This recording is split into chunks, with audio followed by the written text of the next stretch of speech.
ओम नमो भगवते वासुदेवाय। ईश्वर से प्रार्थना। हे सर्वानंदन सर्वशक्तिमान पूर्ण ब्रह्म अजन्मा अजर अमर अनंत सर्व व्यापक न्यायकारी दयामय ईश्वरा की महिमा का कोई पार नहीं और आपके शुभ नामों की कोई संख्या नहीं। बड़े बड़े ऋषि मुनि और देवता भी आपका पार न पा सके तो मूढ़ अज्ञानी क्यों कर आपके नामों का वर्णन कर सकते हैं। हे महाप्रभो, आप ऐसे दयावान हैं कि अपनी अपार दया से गूंगे को वाचाल और लंगड़े को पर्वतों से फांदने के योग्य बना सकते हैं। हम तुच्छ जीवों को भी अपनी दया से यह इस योग्य बनाइए कि सर्वदा आपके चरणारविंद का ध्यान रखते हुए संसार में अत्यंत हर्ष के साथ रहकर अंत में आपका शुभ धाम प्राप्त कर सके। हे प्रभु, ऐसी कृपा कीजिए। ओम शांति शांति शांति।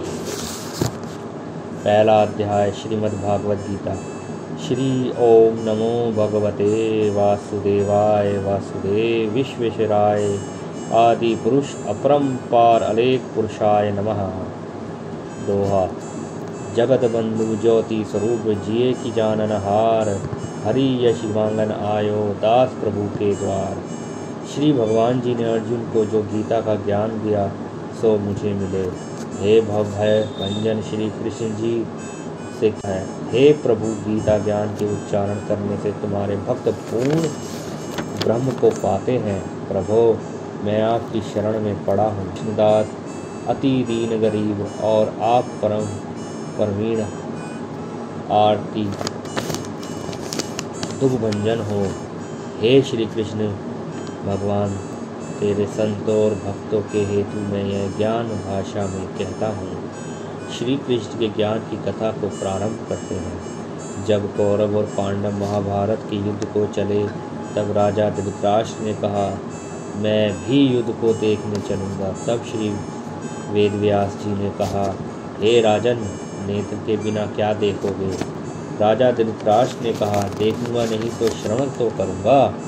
तब व्यास जी ने कहा, हे राजन, तेरे सारथी संजय को कुछ महाभारत के युद्ध की लीला कुरुक्षेत्र में होगी, तो यहाँ बैठे ही श्रवण करवावेगा।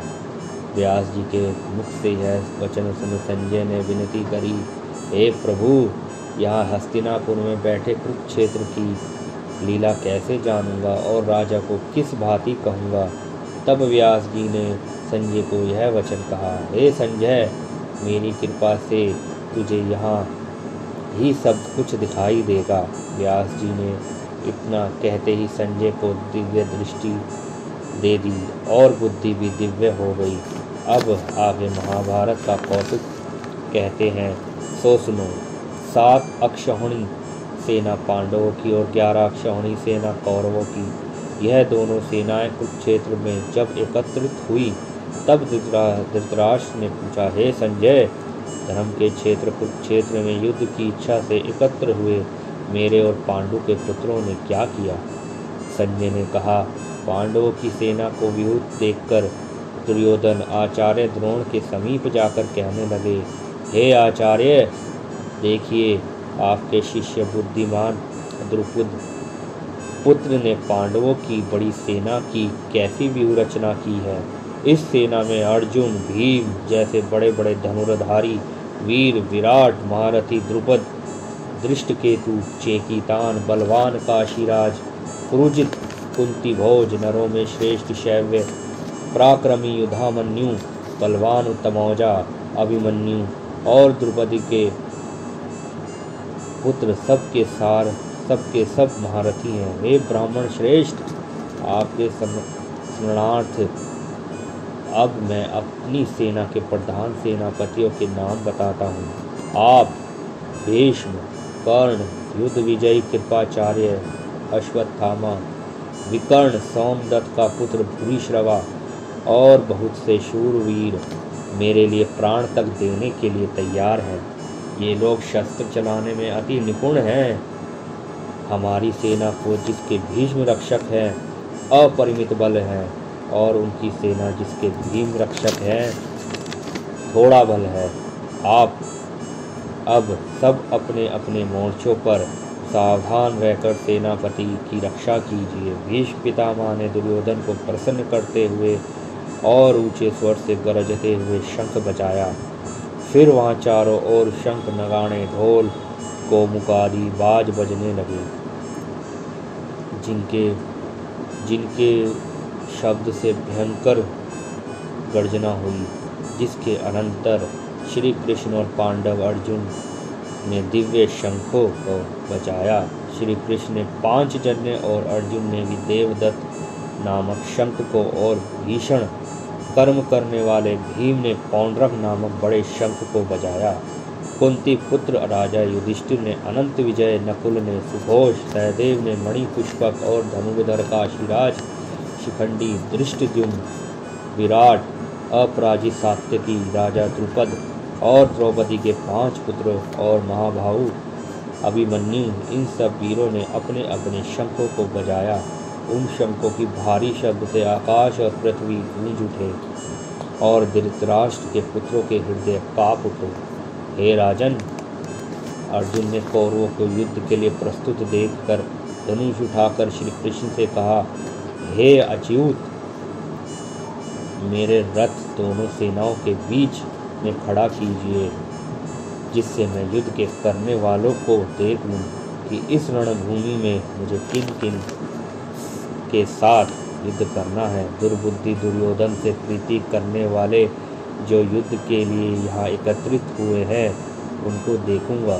संजय ने कहा, हे राजन, अर्जुन की बात सुनकर श्री कृष्ण ने भीष्म, द्रोण आदि वीरों के सामने उत्तम रथ को खड़ा करके कहा कि हे वीर, युद्ध के लिए उद्यत इन कौरवों को देख लो।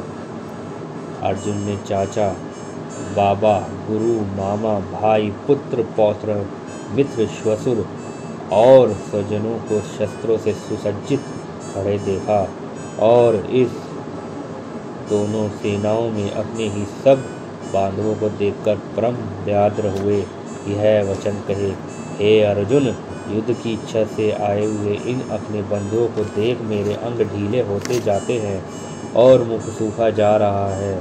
मेरा शरीर बेकल्प होता है और गांडीव हाथों से गिरा जाता है। हे केशव, मुझ में यहाँ खड़े रहने की सामर्थ्य नहीं है, सब लक्षण से उल्टा देख रहा हूँ और संग्राम में अपने स्वजनों को वध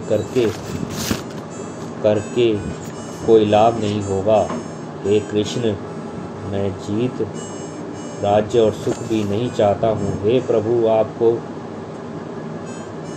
हमको राज्य, भोग और जीवन से क्या काम है, क्योंकि जिनके लिए राज्य, भोग और सुख की इच्छा की जाती है, वे सब युद्ध में प्राण और जन की इच्छा छोड़ मरने को तैयार हैं। और आचार्य, पिता, पुत्र, माता, श्वशुर, पौत्र, साले और संबंधी, यह सब मुझे मारे तो भी हे मधुसूदन, मैं इन्हें मारने की इच्छा नहीं करूँगा। हे जनार्दन, त्रिलोकी के राजा, राज्य के लिए भी मैं इन्हें नहीं मारना चाहता, फिर इस पृथ्वी के राज्य के लिए तो कहना ही क्या है। हे जनार्दन, धृतराष्ट्र के पुत्रों को मार कर हमारा क्या भला होगा, इसलिए हमें अपने भाई धृतराष्ट्र के पुत्रों को मारना अनुचित है। हे माधव, स्वजनों को मार कर क्या हम सुखी हो सकते हैं? यह सब लोभ के वशीभूत हैं और कुल के नाशक और मित्रद्रोह करने में पाप को नहीं देखते। कुल नाश की दोष को जानते हुए भी हम इस पातक से क्यों नहीं दूर रहना चाहिए।